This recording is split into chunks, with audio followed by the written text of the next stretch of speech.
Hi everybody, my name is Matt Frenz. I'm the Managing Director of Entangled Solutions. So I'd like to start off by talking a little bit about the IT function in general. I think traditionally, the IT function has been seen as, at best, the supporter of innovation. The people who make sure things work, and make sure things don't stop working. But what we are seeing is more and more IT is driving innovation. And I think there's two sort of fundamental reasons that this is happening. The first is a big part of innovation is technology.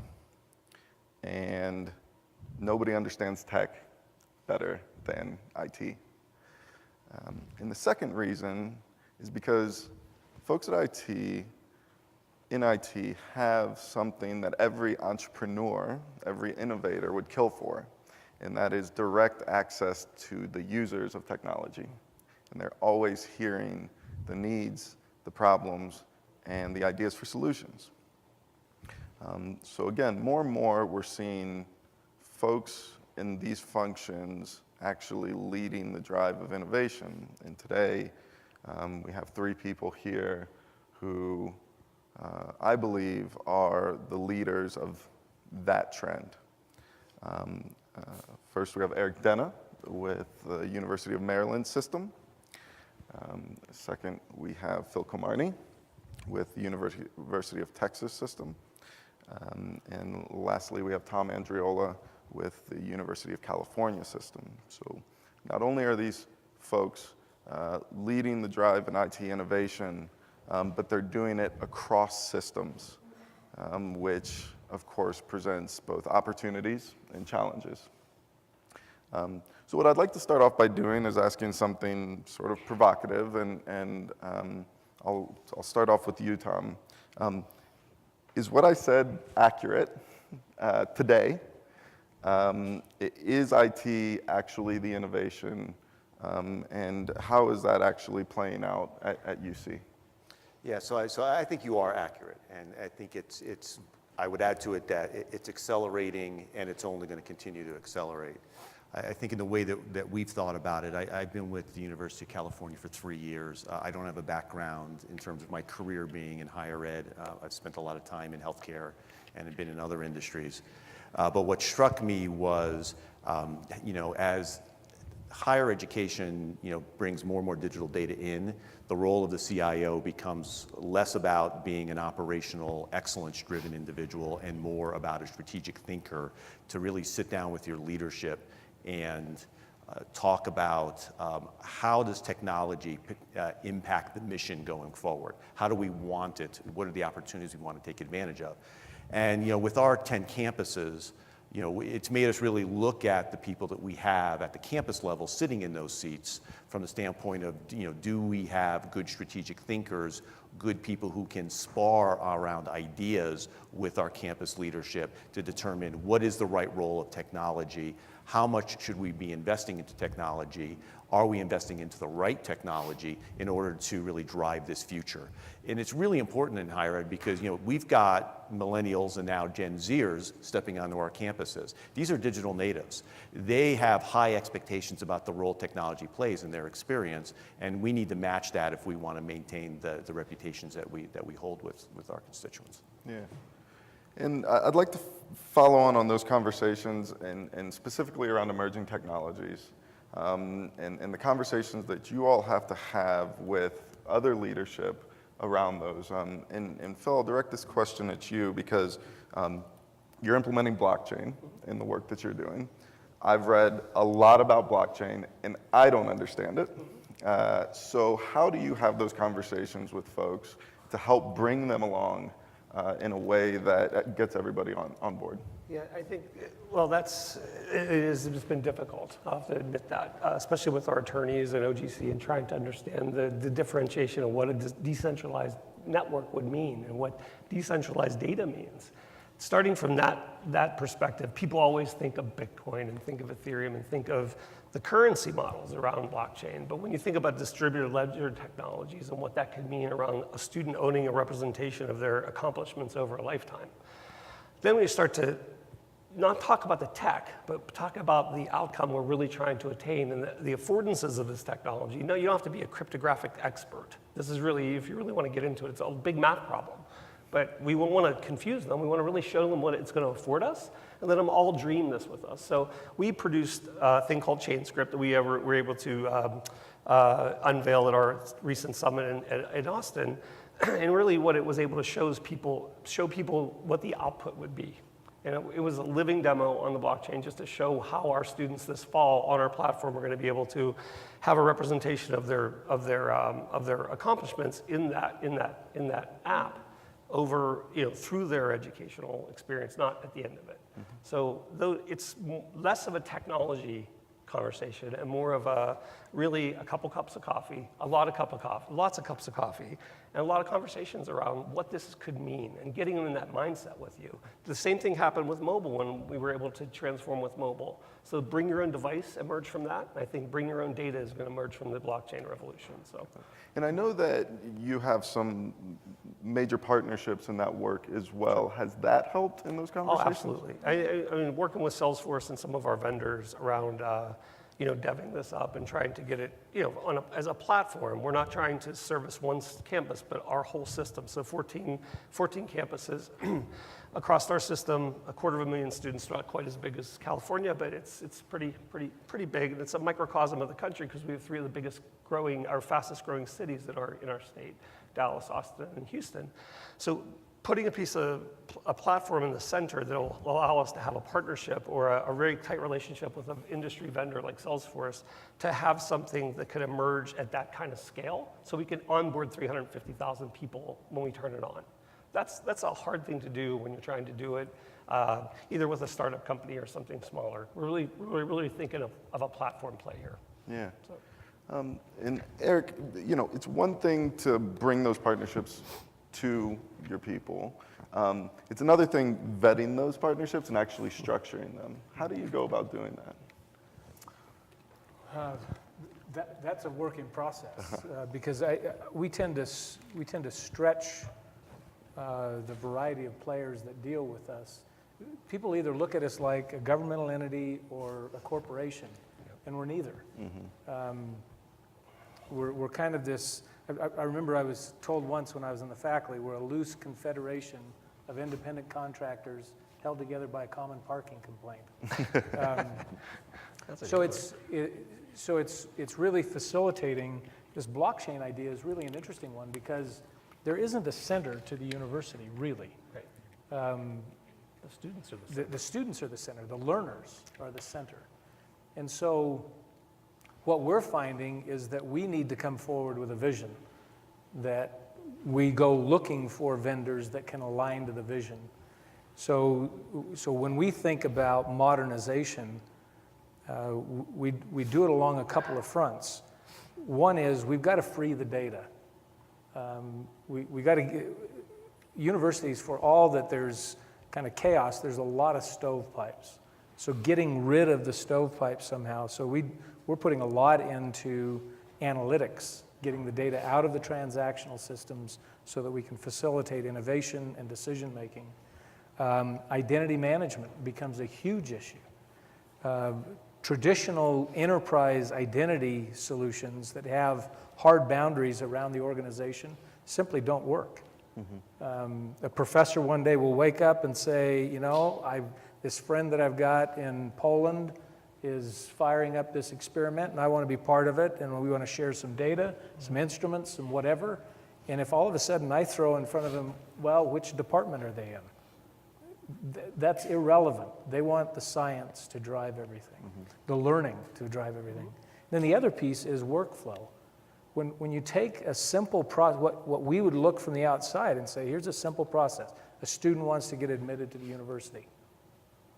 It's not uncommon for a dozen different pieces of the university to be involved in that.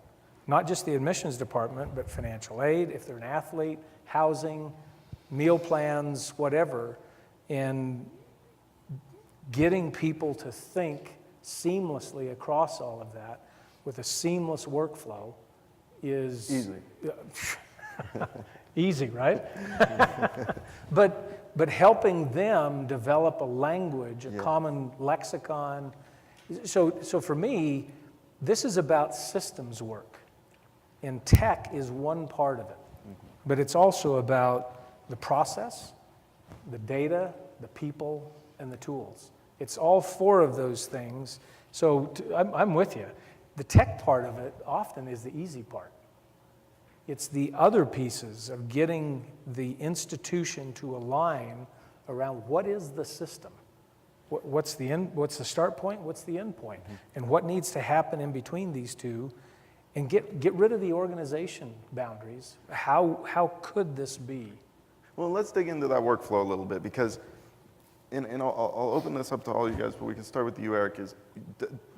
Does it primarily start with the need that is being brought to you, or are you identifying needs and bringing it to other people? It's a little bit of both. So what I find myself doing is being a little opportunistic. When I see something interesting pop up from wherever that looks like it could help facilitate real systems thinking, then I grab onto that. But I've built a little internal consulting company within my organization that we're going out and proactively, in behalf of the students, looking for challenges that the student is finding it complicated to change a major, for example, that they're getting ferried all over across the university, both physically and virtually. We're looking for those kinds of opportunities and raising them and finding allies that have an equal interest in tackling something like that. What do you think, Tom? How do you divide that workflow? Yeah, well, again, I mean, sitting in a system office, right?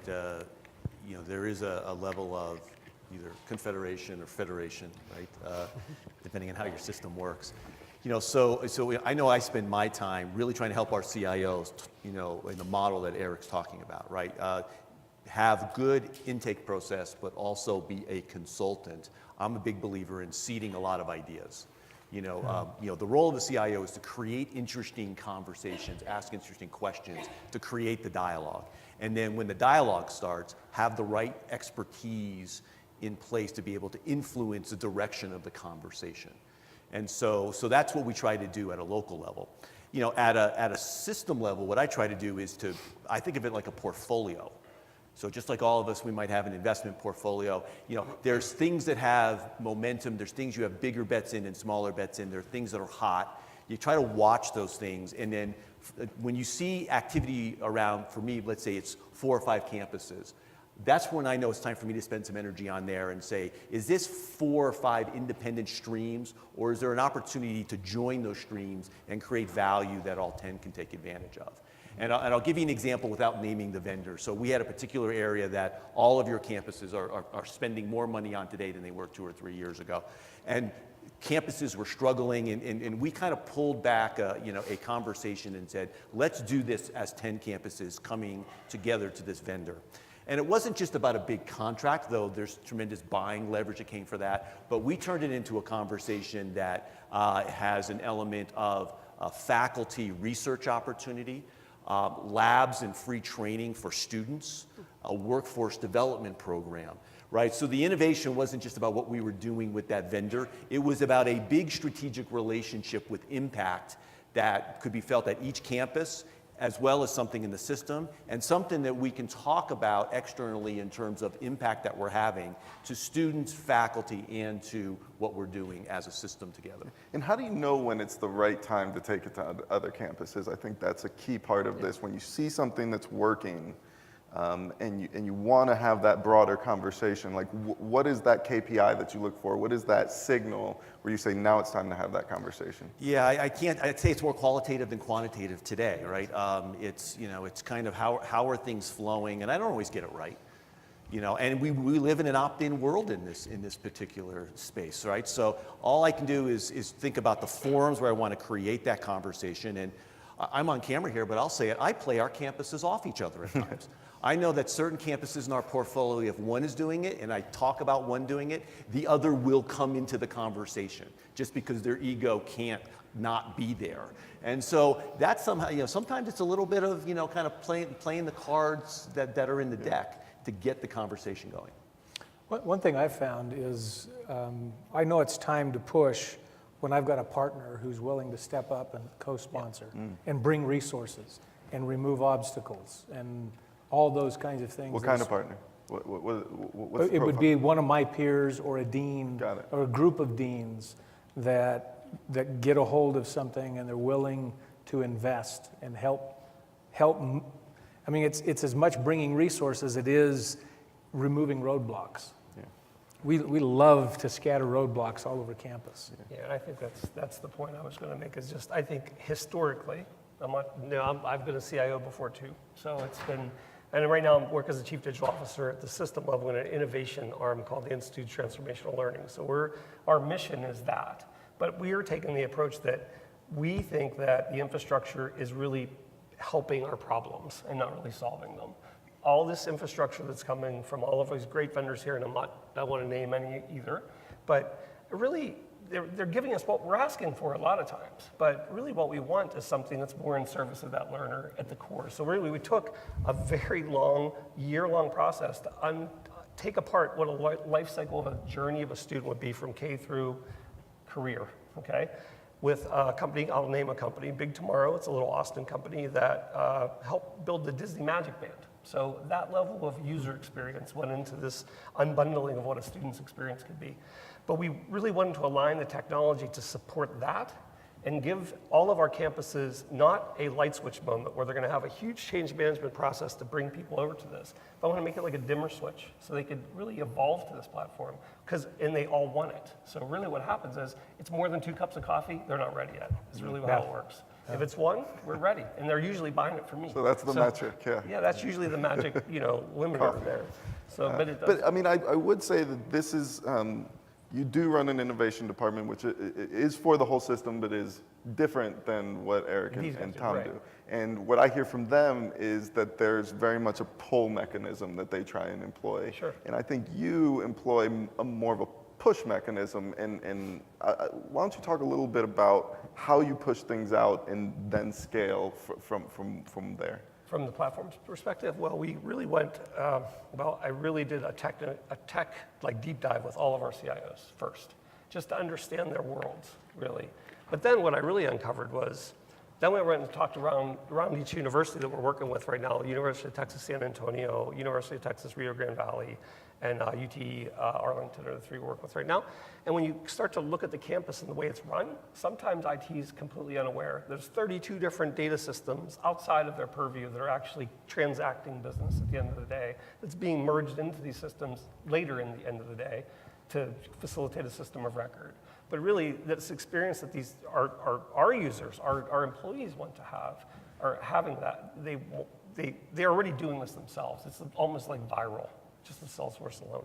So we understand it very well, and then go out and kind of show them through the platform that we're building the conversation we want to have. So the push is from the platform level, not from, I understand what your current state is. I really think we need new infrastructure to support both these new models of education and our current state, and let it evolve. That's how I push it out, is through that kind of talk. Got it. Now, so it's one thing to take a good idea or something that's working well and spread it to other campuses. Not saying it's easy. I'm saying it's possible though. But I want to talk a little bit about failures, because that's as much a part of innovation as successes. Sure. So how each of you work very closely with CIOs, your individual campus CIOs. How do you take the failures that you're seeing at those individual campuses and share them along the line with your other CIOs? We'll start with you, Eric.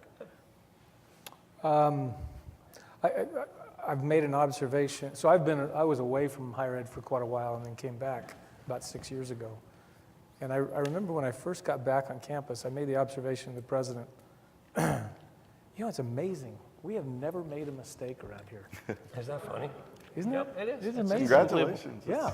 Unreal. Those failures are buried so deep that, you know, you'd have to get out a backhoe and dig for a long time. It ain't just a river in Egypt. So part of innovation is recognizing that there will be failures. And the issue is, let's learn from them. So somehow creating a space where people can talk about, okay, I tried this, and that one didn't work. Okay, so why? Not a blame game, you know, what did you do wrong? But when you think about the system, process, data, people, tools, what happened? So fostering those kinds of conversations where it's not about getting someone in trouble, but it's about learning. And learning often results from failure. And one of the primary ways we limit our learning is because we don't talk about failures. Yep. It's very Western. And it's interesting because Phil, again, as opposed to CIO's failures, I'm sure you fail, you know, in the software that you're developing, and that's got to be a little bit of a conflict. How do you share out your own failures to your CIOs? Oh, wow. That's, well, very openly. I mean, I want them to learn from us. I want to learn from them too. So that transparency and trust, if you can't have that kind of conversation, you're never going to gain those two things that are imperative for any kind of transformation to take hold. If you can't trust and have those conversations, you're screwed. So in fact, I would imagine that they already know about a lot of the Oh, for failures, sure. and they're waiting to see if you'll fess Oh, up. absolutely, absolutely. And I if you think it's don't- uncommon when people, I went to Strategic Leadership Committee at MD Anderson. I'll just tell a big story. So first time I was in front of all of our CMOs, CIOs, CISOs in a group, 75 some people, and I was last. I was 4 to 5 o'clock after a 2-hour presentation from an auditor. So I'm like, Oh, wow. man. So the bar was low, so I'm like, that's good, just so they're at least gonna stick in the chairs and we can talk for an hour. So I did, and really talked about a liberated learner record at a system level, what that would mean. I thought it was gonna scare the crap out of everybody in the room. What it did was spurred about 45 minutes of conversation afterwards about how that could work and why it would break and what they're afraid of, but that's the key. If you understand their fears, you can gain their trust. And nobody wants to talk about their fears. But you know what? That's where it's an Eastern philosophy around, like, I've learned from every failure that I've ever had. I love those things because that's what's made me into who I am today, is what I've learned from my failure. In fact, I think what you're illustrating is often we talk about trust in a predictive sense. I trust I know how you're going to do something. But I love how Patrick Lencioni talks about trust in 5 Dysfunctions of a Team. It's the degree that you're willing to be vulnerable with someone. That's what builds trust. Which is an interesting point, and I'll kick it over to Tom because UC is particularly your campuses are pretty independent, and I would imagine facilitating that trust between campuses is pretty hard. How do you manage it? Yeah, I think strategy number one is we build community across campuses. And I mean, certainly the CIOs, we have our forum where we get together, but we're building it across, you know, a collaboration platform where we're hitting about 2,000 people on a single collaboration platform. We're talking about everything from Microsoft Azure issues to, Canvas to anything else. I think we're up to about 80 channels now that 2,000 people are connected into. And at that level, a lot of that BS goes away, quite honestly. I mean, people want to solve problems. They don't want to have to reinvent the wheel. They reach out and they now have a way to connect with their colleagues. And so I think that's the first thing, is that those trusts are through creating forums where they can collaborate, whether they be digital or whether they are kind of sponsored forums. And I sponsor a lot of forums. For example, 2 weeks ago I was in San Diego with all of our research IT people. So these are people who are not in the center IT. They're out working directly with faculty in the high performance computing labs. They're trying to get their algorithms to work in AWS. And we just put all people from all 10 campuses together in one place. I sponsored the event. And really what it was about, how can they help each other? How can they become a community that actually innovates faster and helps each other solve problems? So what we found is by creating, community, we're overcoming some of that trust. I would say the CIOs might be the toughest because, again, they get a little bit into, well, how is this information going to be shared? If I share this, is this story going to be told somewhere else that's going to compromise some of my relationships on my campus? We've overcome a bunch of it, but we still have some way to go. But it is a thing. It's, piggybacking on comments that were made, coming in to higher ed and working with faculty who are some of the biggest risk takers that I've ever worked with, and then working with our IT communities who are some of the most risk-averse people that I've ever worked with. My mantra has been, we need to take more chances. We need to stop trying to be perfect and open it up a little bit and take some chances. And there's being a little bit more risky and just being more aggressive in our schedule. And then there's a 50-50 chance that this isn't going to work out. And I'm like, we need more of that, right? And give people the opportunity to do that, and also give them the air cover. It was taught to me, the term. Give them the air cover that when something goes wrong, management's given them the air cover where no one above is really going to see it enough that they're going to be able to come back and pin it on them. So transparency all the way down the line. We talked a lot about partnerships between IT and CIOs. I want to talk about two other types of partnerships. And the first is partnerships with your academic counterparts. And I'll start with you, Phil. You're doing a lot in things that are going right into the classroom, touching students every day. You're building that software. How do you build that partnership with your academic counterpart that allows you to really move that forward? Because without them, Yep. So we have we've built a design practice of how we roll out these programs on this platform, but working with our faculty deeply to understand not what they teach, because unfortunately I think what they teach is a commodity.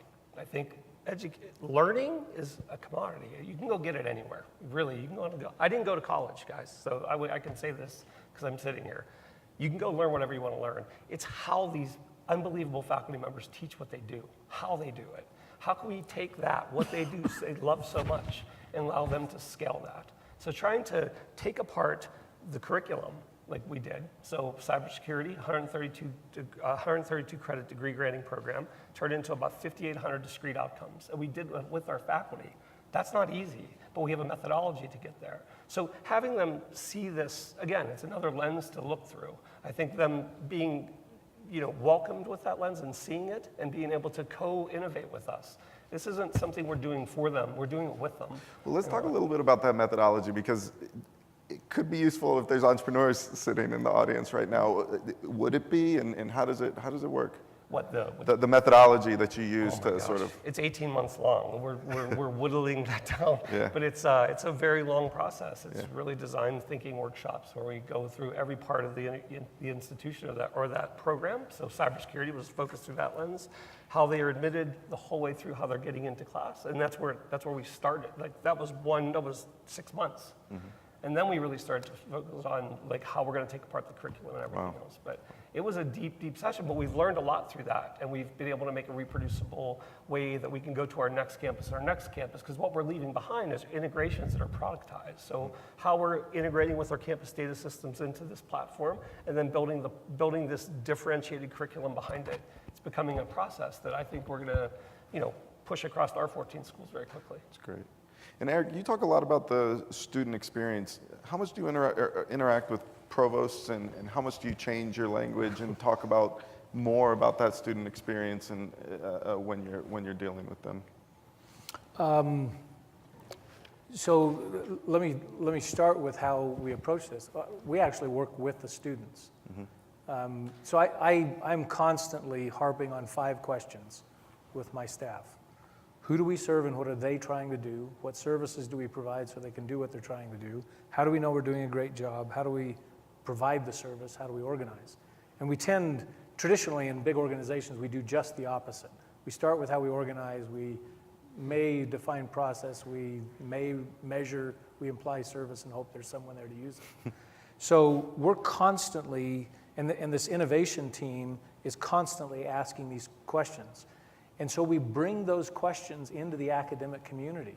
This is what students are trying to do.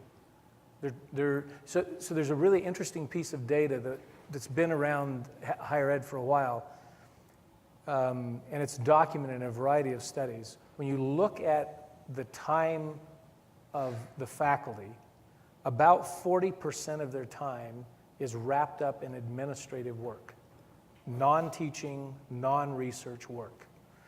So if you think of the cost of the faculty, if you can lower 1 percentage point on their administrative work, that's a big deal. We're finding the same thing's true with students. We're tying up an enormous amount of their time in non-value add activity, chasing around when they want to change a major. So one of the big ones right now is they don't fit well within a major. They're designing their own curriculum. So this is making the faculty a little nervous. But this is where it's going. They want a little bit of design, they want a little bit of engineering, they want a little bit of anthropology, they want a little bit of this, and because they've got this thing that they want to do when they get out of this intense learning experience. So bringing that language with my peers, it's not about technology. It's about really the first 3 questions. What are they trying to do? How are we trying to help them? How do we know it's going to work?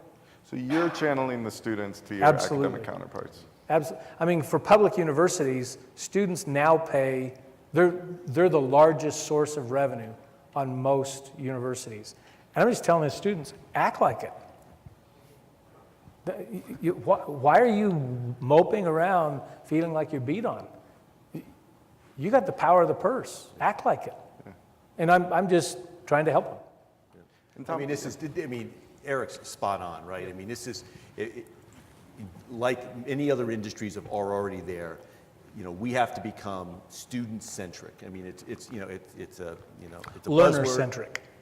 Learner-centric. Learner-centric, thank you. But it's, you got to put them at the center and then design everything around them. And as soon as you do that, you are smack in the middle of the change management world, because it's the antithesis of how we've structured these institutions.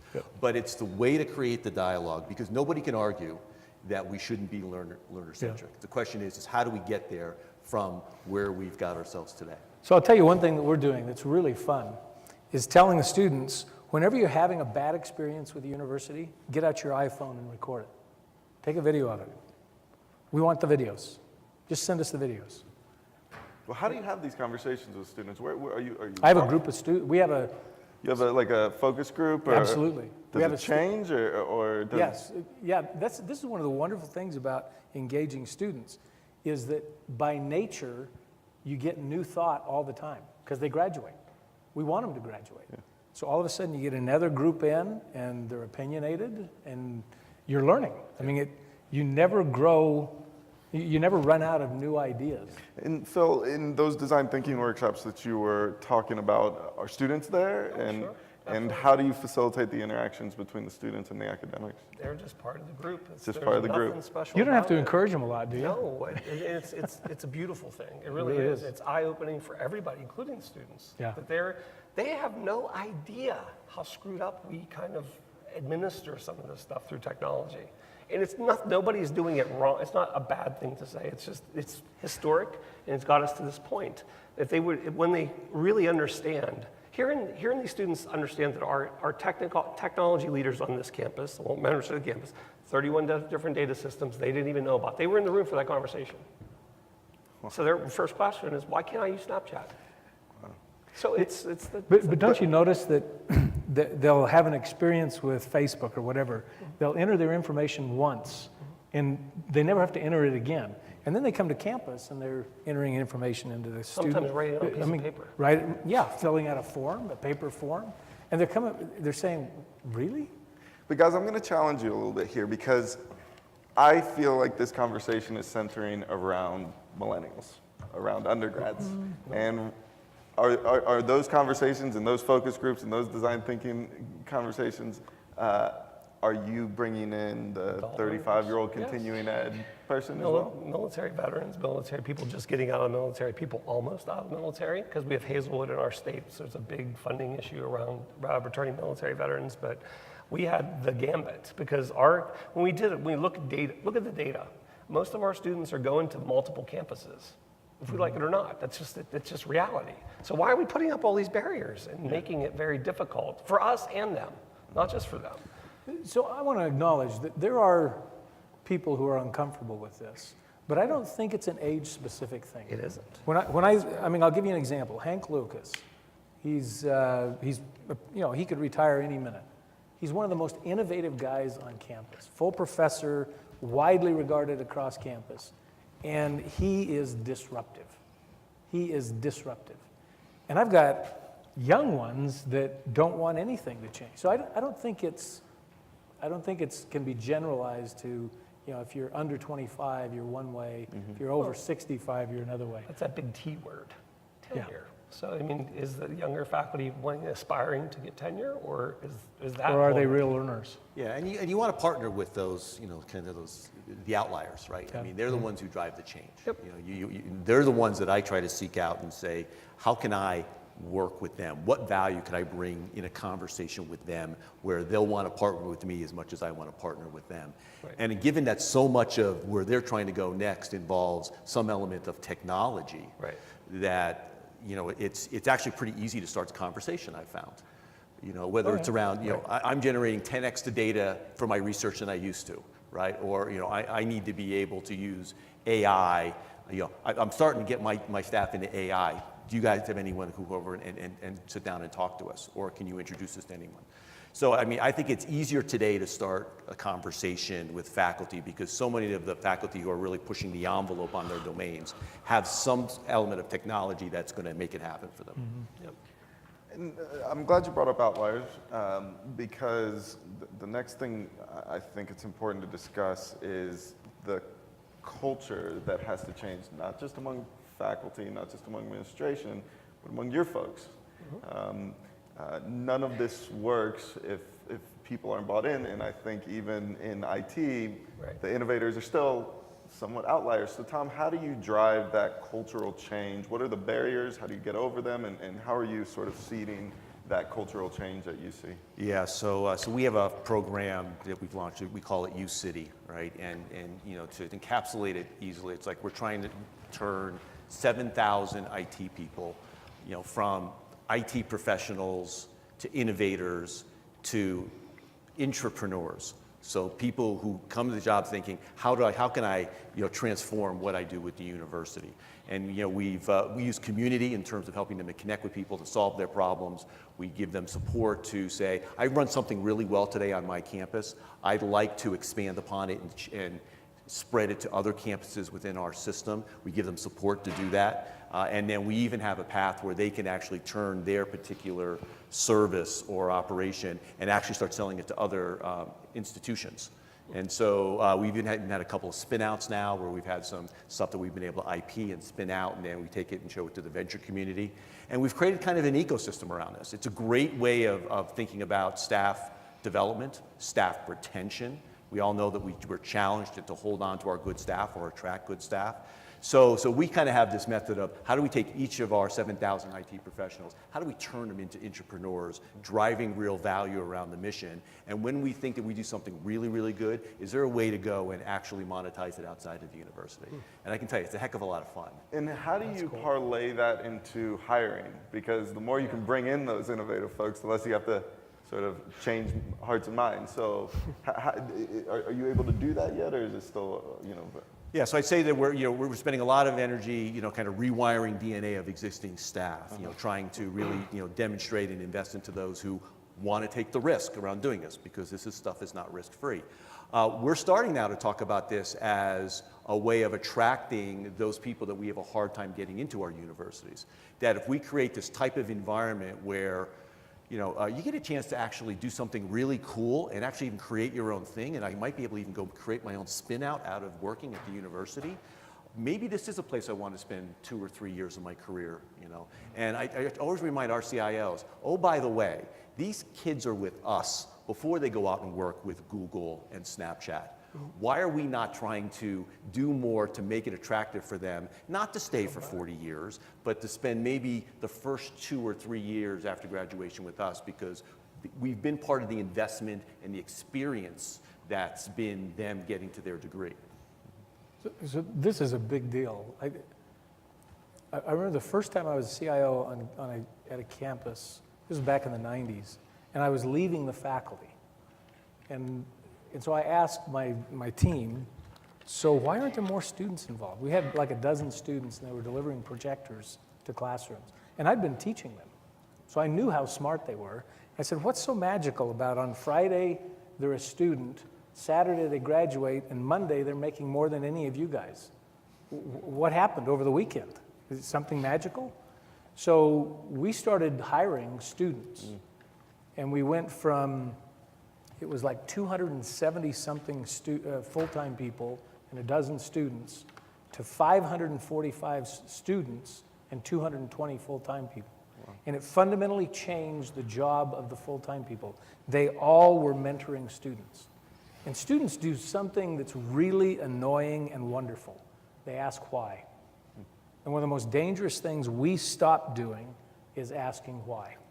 When we stop asking why am I doing this? Why are we doing this?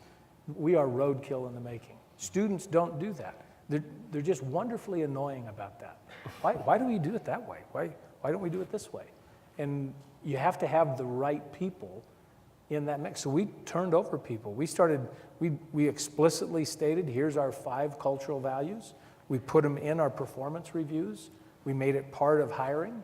We looked purposely for those things, and they were pluses and minuses. And if you didn't show that you had that kind of culture, that you were inclined to that kind of culture, we didn't hire you, and you didn't stay. Yeah, 2 fascinating ways of changing both culture and hiring practices. Phil, on your team, where you all are at, it can't be, I mean, you're in a pretty talent-heavy place, but also, the high demand for talent. It's very hard. How do you represent that culture in a way that gets you the talent? Excited. I have to excite about our mission and what we're trying to do. Like not the 1-year vision, but the 5-year vision, and let them see where we're taking this. I just came out of running a startup before I took this position, and we grew a company in the United States it was a Canadian company, robots and pencils, very flat architecture. So robots are engineers and pencils are artists. So that type of organization is persistent across the country right now, especially in design land or mobile app space, that very high demand talent. But all the people that I've hired and brought into that organization, they all want to be motivated by their passion. So really, you give me an IT director who can take somebody that could go work at Google and say, you're going to come work in my IT department, I'm going to show you your passion. That's BS. That's not true. So trying to show them what we're doing here, this new infrastructure, it's going to power this new platform. And like blockchain's one technology. IPFS is, I'm so deep into that right now. It's so interesting. But these things is how I get people excited and kind of bring them in with us to see this longer term vision. It becomes part of their mission. So if I can find developers, and it's hard to find them, I only have 4 on my team, and I won't hire people just to bring FTEs in, because I know what you can do with 4 really good developers. Right? It's something that's going to be a challenge as we move forward and build this platform and get it out. How am I going to sustain that as we move forward? It's all about showing them that longer term vision. I wouldn't be here if this was just another learning management system or another student information system. We're trying to do something transformational. And so you're really focusing them on the specific project and the mission of your department. Right. Yep, and the impact they could have. Tom, you seem to be doing sort of the opposite, right? Like you're focusing them on sort of being an entrepreneur and the potential of leaving forever one day, right? So where's the overlap and where's the conflict there? I'll tell two quick stories on conflict. So I had, because I encourage our people to take more risks. If you're doing something great, get it to 2, 3, 4 campuses. Boy, that's a great idea. Let's connect you and talk to a venture capitalist. I had one CIO approach me, only half jokingly, saying, "So you're encouraging my employees to create their own startup and leave?" And I was like, "Yeah, I kind of am, because I think there's more benefit to that than risk, because I'm an abundance thinker, right? I believe that the story we'll tell around that person getting to do that will probably attract 3 great hires into our organization if they think that that's the kind of environment that we have for people." So I think there's, something, it just comes down to your mentality. If you're a scarcity mentality thinker, you try to really hold the reins on things. If you're abundance, you tend to say, let's take the chance and see, roll the dice, see where it takes us. I took a call earlier today from an individual that we had through a leadership program. he's leaving, and he's starting his own darn services consulting company. It happens to be in healthcare rather than higher ed. And I was just, I am so, I'm so bummed that you're leaving, but I'm so excited for you for this opportunity, all right? And I said, anything I can do to help you, because things have a tendency to come around, right? He wants to maintain a good relationship with us, and we want to stay connected to him. So, it's really about how you think about, the talent of pool out there. Yeah. So we only have a couple minutes left. I want each of you to sort of leave our audience with some final thoughts specifically for CIOs that are watching this or sitting in our audience. What can they do? What's the one thing that they can do to really drive change at their university? They're frustrated, they're running into all the barriers, they're having all the arguments, they're ready to move to the private sector where they can make more money. Give them that piece of advice that's going to both keep them around and help them actually affect the change that they know that is possible. I'll start with you, Eric.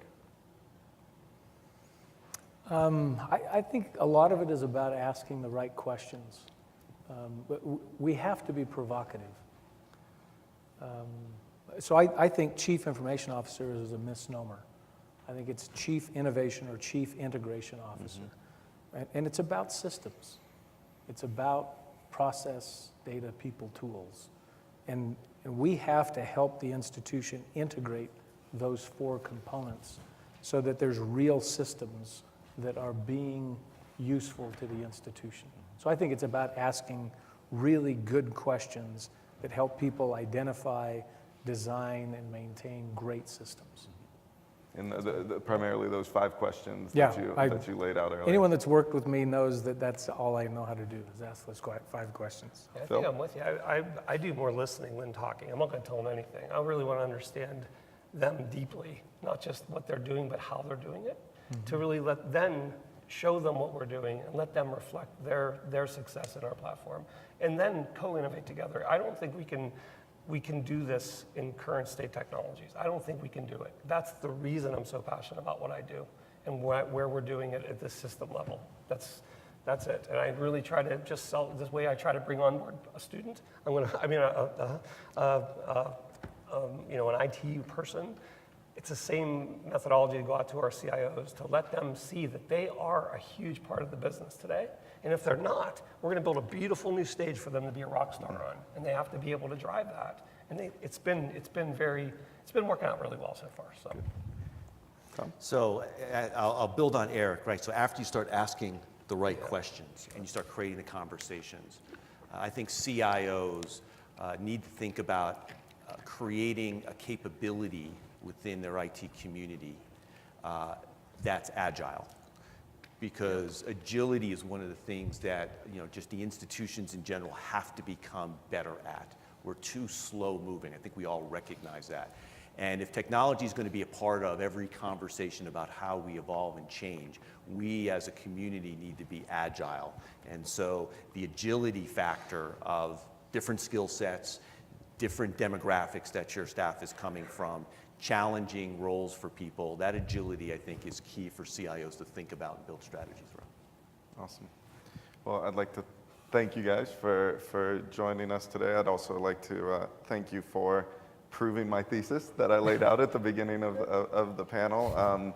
You all are doing extraordinary and inspiring work, and without you, nothing happens. So thank you, and thank you everybody for joining today.